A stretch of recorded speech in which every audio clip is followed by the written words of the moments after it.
Okay, today I have a Waterfall Folio album inspired by Lyric Lover Crafts.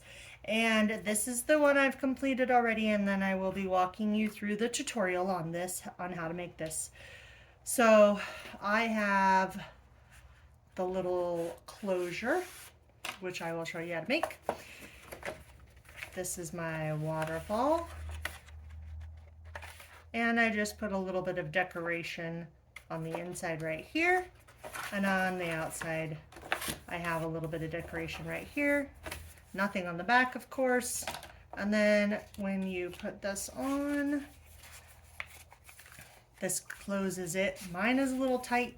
I think when I make it again, for you, I will make it a little bit looser so that you can actually put stuff on the inside.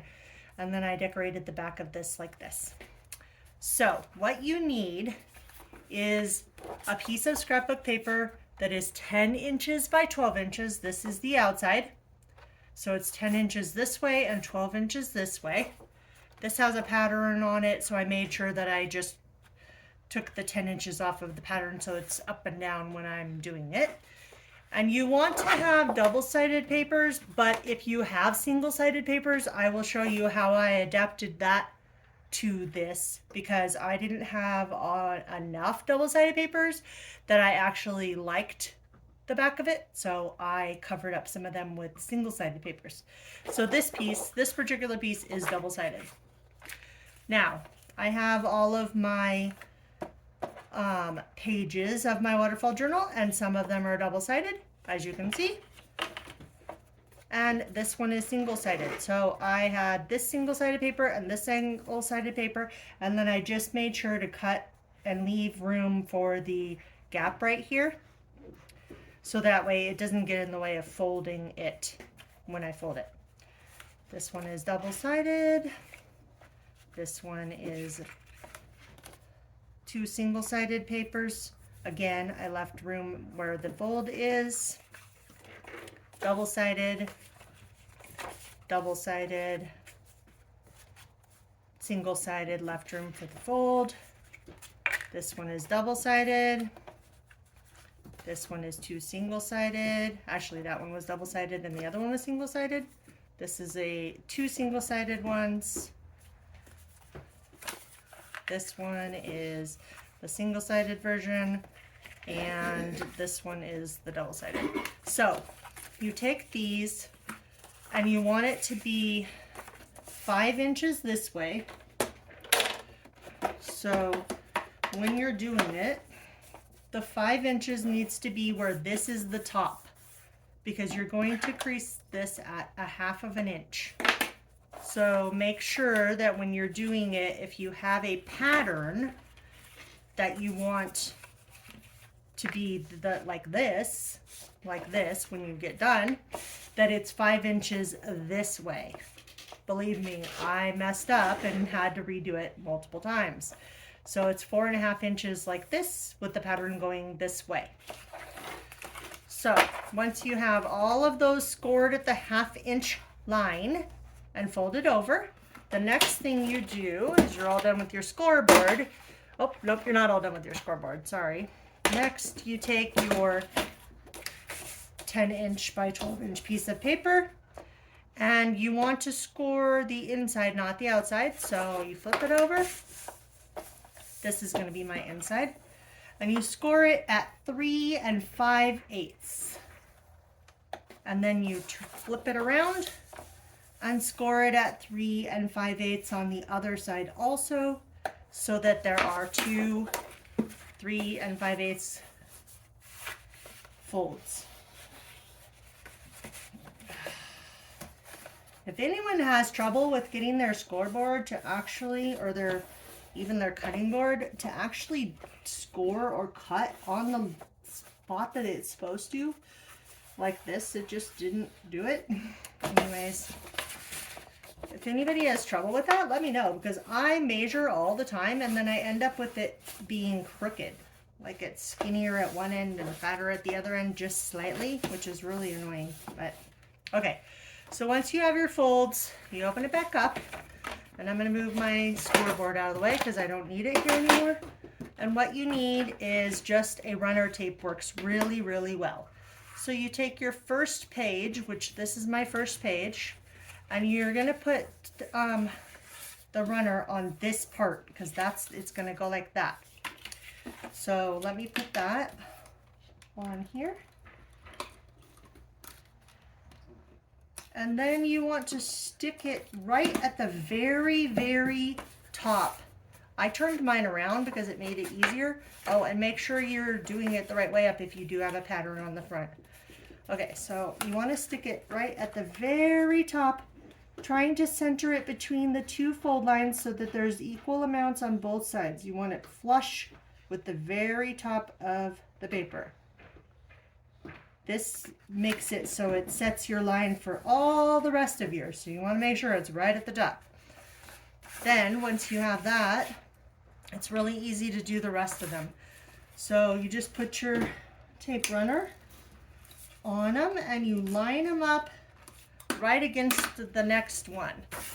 So you take this one and you line it up right against the very bottom of this one, of the first one. Lining it up just right. And then you go to the next one and you do the same thing all the way down. Just lining the next one up with the bottom of the previous one. Like this. And then you go, when you're all done, when you get to the bottom, there should be just enough space to put the last one and have it be flush with the bottom of the bottom right here of the paper. So you just line it up.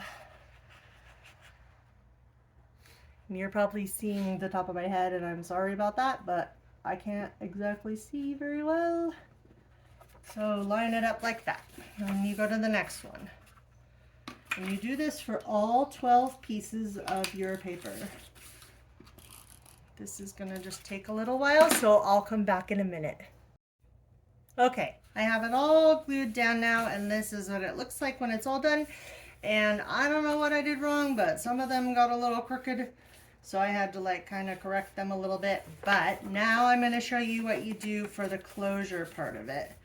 And maybe this is a little bit thicker because of the fact that I have the double paper. So I think what I'm going to do is make a mark right here at the 3.5 inch line so that it folds there to make up for the fact that I have the thicker paper.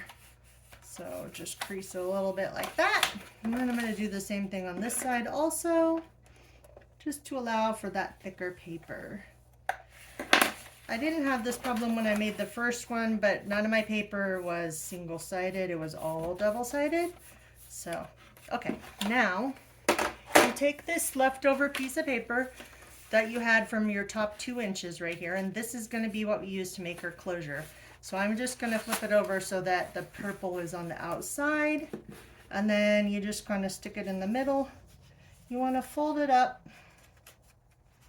I know this is how you're supposed to do it, but I'm going to score it just in case because I want it to be straight, and the last time I had a little bit of a problem with it being straight.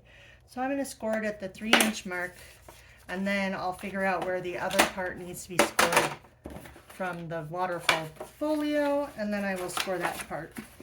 So let's see, if I shove this up against the 3 inch part, it needs to be approximately right there. So let me get my scoreboard again. So approximately 4 inches, because I want to leave a little bit more room than I did the last time. So let me score this at the 4 inch mark. Everybody will be having a little bit different measurements maybe, because if you don't have the double-sided or the single-sided, 2 pieces of single-sided paper, then yours might be a little bit different. Just do it however works for your journal. So I'm leaving a little bit of a gap right there, and I'm going to do it like this instead so that the wider side is right there. Now you just take it and you stick it down. So use your tape runner and put some on here.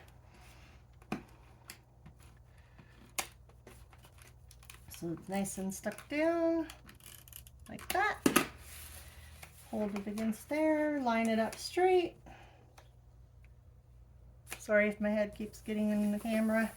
And there is my closure for this. Then you can just take all those extra pieces that you had left over from cutting down your these, like I have a bunch of these left over from cutting them down, and you can use this to decorate the inside of your journal like this. Do some collaging. I had that other kit that had little houses, and I put the little houses on the front of this. I also have some of these cutouts. You can use those to put on the inside, and you could even put some on the outside, because I could put, like I did, I put a closure like this. I just glued it down right here on this side only so that it was sticking out, but this part isn't glued. So I hope you like this project, and thank you for watching my video. Have a good day.